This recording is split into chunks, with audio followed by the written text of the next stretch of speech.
Every empire of power shares one thing in common. They do not collapse with a bang, but through perfectly organized silences. In such systems, silence is not the absence of information, but an operational mechanism. It is smooth, synchronized, and sophisticated enough to make the disappearance of a human being look like a natural occurrence. The question arises, when a voice of integrity rings out in a space constructed by silence, is it powerful enough to shake an entire power structure accustomed to remaining unquestioned? The name Yu Menglong began to emerge in a very unusual manner.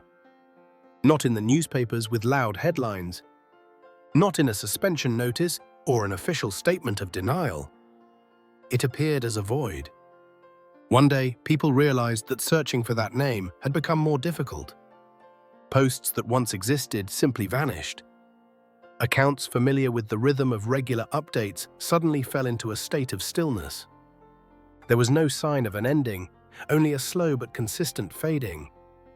Notably, those who first noticed the abnormality were not the mainstream media. It was the fans. They were familiar with every small detail of his schedule, every change, however slight.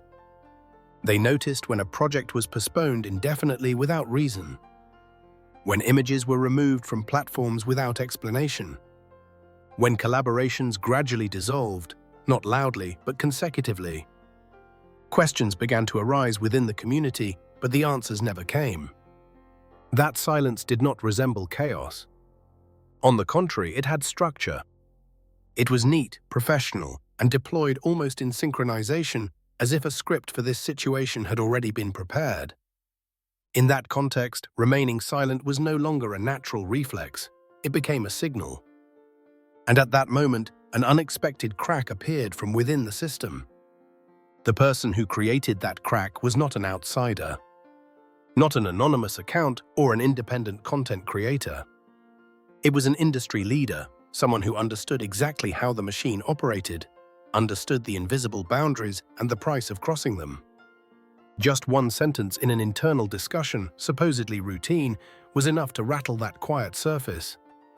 The sentence was not aggressive, it carried no accusation and did not offer a direct challenge. It only posed a requirement that seemed very basic in a professional environment. This needs to be explained.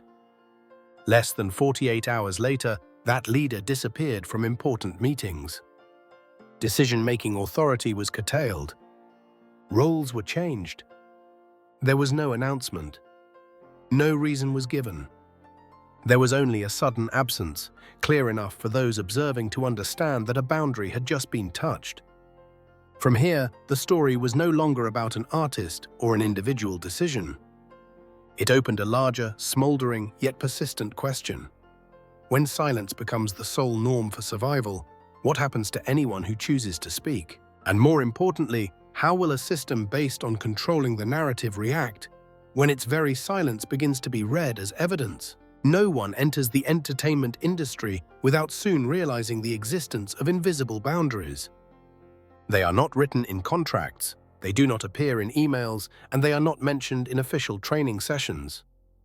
Yet they are present everywhere, in every small decision, every choice of words, every moment of hesitation before speaking. These boundaries are learned not through instructions, but through observation. Who disappears? Who is kept? Who remains silent and thus continues to exist? In that environment, silence is not merely avoiding trouble. It is regarded as a survival skill, a manifestation of professional maturity. People learn not to ask questions that change the atmosphere, not to dig deep into phenomena that have been handled internally, not to demand explanations for decisions that everyone understands should not be explained. Gradually, silence becomes the norm, and the act of questioning is viewed as a destabilizing action. The case of Yu Menglong lies exactly at that dangerous intersection. No public accusations were made. No investigative information was confirmed. There was no official conclusion for the public to cling to. Instead, there was a series of phenomena repeating with remarkable precision. Projects postponed indefinitely without clear notice. Images removed from major platforms. collaborations gradually ending, bit by bit, enough not to create a shock, but enough to erase a presence. To those on the outside, this chain of events could be interpreted in many harmless ways. Restructuring, strategic adjustments, changes in market orientation. But for those who understand how the system operates, this structured silence carries a very different meaning. It shows that a decision was made beforehand, and every remaining department is merely performing its part without the need for further exchange. In that context, the sentence uttered in the internal meeting carried a weight far beyond its content. It was not because it was harsh, but because it broke a long-standing, unspoken convention. This needs to be explained. Those 5 short words did not target any specific individual. They carried no implication of guilt. They did not set a demand for change. They did only one thing: they turned a phenomenon considered obvious back into an issue that required clarification. It was precisely that simplicity that made the sentence dangerous. For in a system that exists by not needing to explain, a demand for explanation is synonymous with admitting that something has been left unsaid. And when the existence of the unsaid is admitted, even in a closed space, it threatens the entire structure based on the assumption that silence is enough. From a psychological perspective, this was a moment of conflict between 2 value systems. On one side was the instinct for adaptation, formed through years of working in a highly controlled environment. This value system prioritizes stability, safety, and predictability. On the other side was professional conscience, which reminded one that stability achieved by avoiding transparency is always temporary. The act of questioning did not stem from a desire to cause disturbance, but from the realization that if silence continued, the person asking the question would themselves become part of the mechanism of elimination. The system's reaction took place quickly and almost without a trace. There were no press conferences, as a public statement would create unnecessary attention. Instead, there were subtle internal adjustments. Access to important meetings was narrowed. Roles in key projects were transferred to others. The leader's name gradually vanished from strategic documents. Everything was presented as a normal restructuring process, reasonable enough not to require explanation, but decisive enough to send a clear message. That message was not just for one individual. It was for everyone observing. It served as a reminder that asking questions, even with a professional tone and in an internal space, could still lead to being excluded from the safety zone. And when this message was sent without words, it became even more effective. No one needed to be warned directly. They only needed to look at the result. What the system perhaps did not anticipate was the counter effect of this silence. Instead of stifling suspicion, it created an information void large enough for the public to begin making deductions. People accustomed to living in a controlled information environment do not need a clear explanation. They read between the lines. They compare timelines. They recognize the repeating patterns in how a name is blurred out of public space. At this stage, the story had not yet exploded. It existed in a compressed state, exchanged through private conversations, vague posts, and allusions that only insiders could understand. But it was precisely this compression phase that held the decisive meaning. Because this was when the public began to shift from the role of information consumers to the role of behavior observers. They were no longer asking what had happened, but were starting to ask why the system was reacting in this manner. That question was not aimed at Yu Menglong. It was not aimed directly at the leader who spoke up. It was aimed at the operating mechanism standing behind both. And once that question was posed, even in silence, it shook the fundamental assumption that stability could be maintained forever by eliminating uncomfortable voices. The public's initial reaction was not loud. It was instinctive, almost subconscious. Long-term followers recognized the change even before they understood its significance. Release schedules were adjusted without accompanying notices. Information about collaborations that had been mentioned was suddenly met with silence. Accounts related to projects became sparse, as if waiting for a signal that would never come. Every individual detail could be explained by technical reasons. But when they appeared simultaneously, within the same time frame, the possibility of coincidence became less convincing. The important thing was not how fast the information spread, but how it spread. There was no single source leading the story. There was no official investigative article for the public to latch onto. Instead, there were small pieces of data collected and pieced together by the community themselves. Screenshots of posts before they were taken down. Archived versions of information pages that once existed. Old interviews were re-watched, every frame cross-referenced with the current context. Each person contributed a very small part, but when placed together, those pieces created a logic that was hard to ignore. It was this decentralized nature that made the story resilient. When there is no center, no clear leader, and no fixed message to refute, control becomes less effective. Every effort to remove content only highlighted one thing: something was being hidden. And since the public was already accustomed to analyzing behavior themselves, the lack of official information was no longer a barrier, but became supplementary data. At this stage, public opinion began to polarize clearly. One stream of opinion argued that everything was merely the result of internal restructuring, that making deductions from silence was unfair. This view emphasized the complexity of the entertainment industry, where projects frequently change and decisions are not always made public. On the opposite side, another stream saw a familiar pattern. Whoever asks a question disappears. Whoever remains silent continues to exist. To them, the repetition of this pattern was enough to raise suspicion, even without direct evidence. The notable point was that these two streams of opinion did not clash directly. They existed in parallel, analyzing the same data set but drawing different conclusions. There was no immediate emotional explosion, no climax of controversy that quickly subsided. It was this parallelism that kept the discussion in a prolonged state. It was not intense enough to be extinguished, but persistent enough that it could not be ignored. The most significant shift occurred when emotion began to give way to method. Short-term indignant reactions were gradually replaced by calculated behavior. Followers were no longer just sharing feelings, they began to remember. Lists of related brands were compiled. Collaboration timelines were recorded. Every personal spending decision was weighed as a quiet statement. There were no official calls for a boycott, but consumer behavior began to change in unison. From a measurement perspective, these signals gradually became clear. Viewership dropped for related content. Comment sections shifted from praise to inquiry. Sponsored posts received negative feedback in short order, even without a single repeated slogan of protest. This demonstrated something important.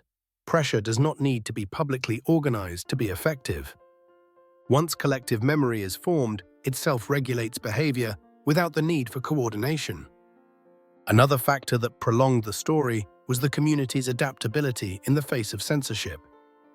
When direct keywords became sensitive, they were replaced by metaphors. The story was retold through images, through poetry, through fictional tales about kingdoms where names were forbidden to be mentioned. Everyone understood what was being hinted at, but no one spoke directly. This made the removal of content more difficult while extending the lifespan of the message without needing to repeat the same language. As the story moved beyond the borders of information control, the pressure began to increase exponentially. International communities, not subject to the same levels of restriction, discussed it more openly. Content was translated and placed in a broader context of power, responsibility, and how industries handle uncomfortable voices. What was compressed in one space rang out more clearly in another, creating a feedback loop that the system found difficult to control entirely. At this point, the focus of the story had shifted. Yu Menglong was no longer the sole center. A larger question emerged, repeating in many forms. Why did protecting or simply questioning the situation of a colleague require measures strong enough to deter the entire system? This question did not need a direct answer to have an impact. The mere fact that it existed was enough to ensure that every subsequent reaction would be scrutinized. It was precisely here that silence began to lose its neutrality. Every failure to respond, every delay, every time an information void was allowed to persist, was read as a deliberate choice. The public was no longer waiting for an explanatory statement. They were watching how the system reacted because, in their eyes, that reaction had become the most important piece of evidence. The darkest moment of the story was not marked by a loud event.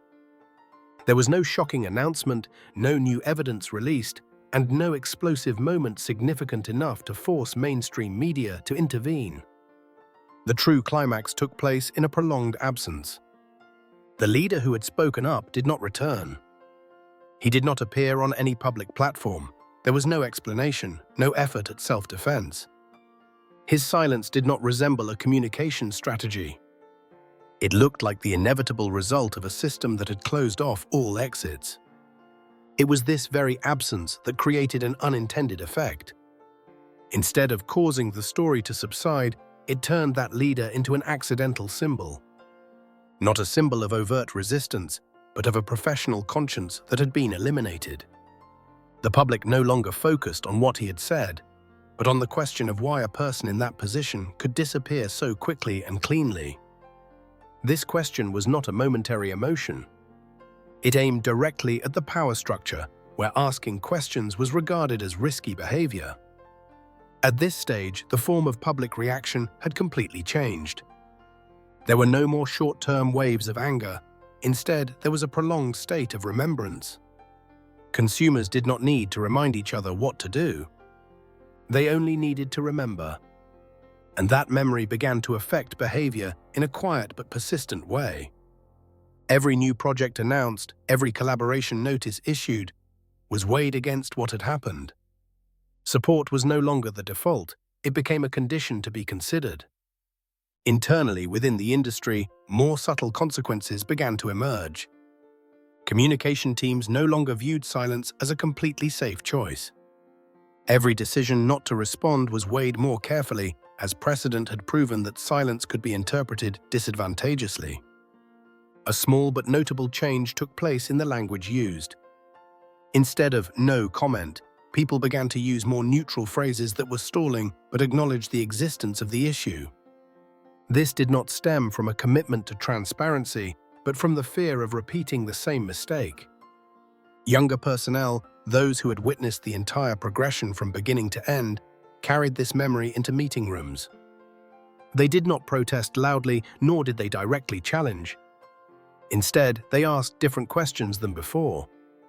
Why are we choosing silence in this case? Last time, what did that silence lead to? These questions were not confrontational, but they were enough to force decision-makers to slow down. That slowing down was the sign that the balance of power had shifted, however slightly and imperceptibly. The climax in terms of awareness came when another similar incident appeared in the industry. This time, the initial reaction was no longer immediate erasure and delay. There was hesitation. There was internal debate. There were options placed on the table that had never been considered before.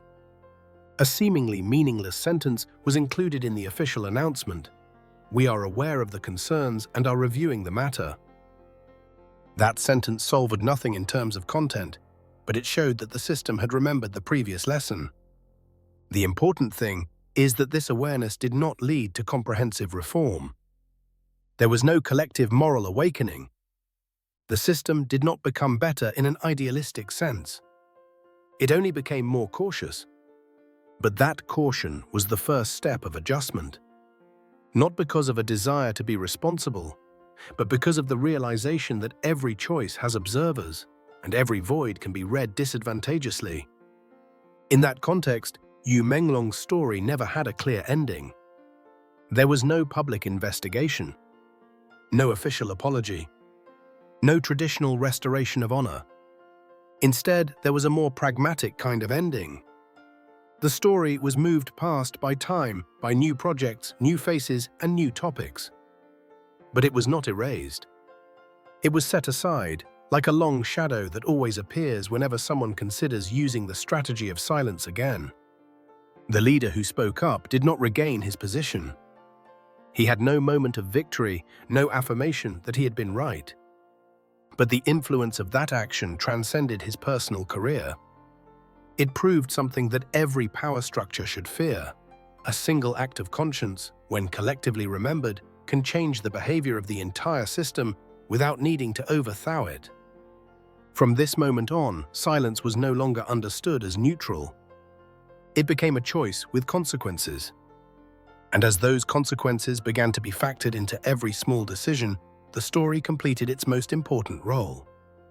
Not to judge, but to force power to adjust, step by slow step, under the patient gaze of the public. As this story gradually recedes from prominent timelines, what remains is not a clear verdict, but a feeling difficult to name. Yu Menglong did not return with an official exoneration. The leader who spoke up did not appear to retell his choice or explain what was lost. There was no moment of catharsis, no perfect ending as the public often expects. But it was precisely that absence that became the most powerful message. It showed how power often ends in convenient stories, not through dialogue, but by letting them fade over time. However, time in this case did not erase everything. It refined. What was too loud has passed, but what was structural remains. The entertainment industry continues to operate. New projects are announced. New faces appear. The surface looks stable, even more dynamic than before. Yet beneath that layer of stability is an irreversible shift in how the public perceives. Trust is no longer given automatically. It becomes something that must be rebuilt each time through the way the system reacts to difficult questions. The greatest lesson of this story perhaps does not lie in determining right or wrong for any individual. It lies in the quiet awakening of the observers. From the role of passive information consumers, the public has gradually become a people with memories. They no longer just look at the content being published, they look at how content is delayed, omitted, or avoided. When consistency no longer exists, the silent withdrawal of consent becomes the most powerful judgment, without the need for slogans or public calls. In a world where apologies rarely appear, it is these collective memories that force decision-makers to consider more carefully before every choice. When saying nothing also begins to bring consequences, silence is no longer an absolute safe haven. It becomes a choice, and every choice has its price. Whether stemming from fear or caution, that consideration is already a change, small but real. This story does not require indignation, nor does it demand taking a specific side. It only sets forth a simple yet challenging invitation. Observe how power reacts when questioned. Because in those very reactions, the truth often reveals itself more clearly than any flowery declaration. The truth does not need to be affirmed by words. It only needs eyes patient enough to see through the screen of silence. And as those eyes grow in number, silence will no longer be invisible. It will always have someone to remember it.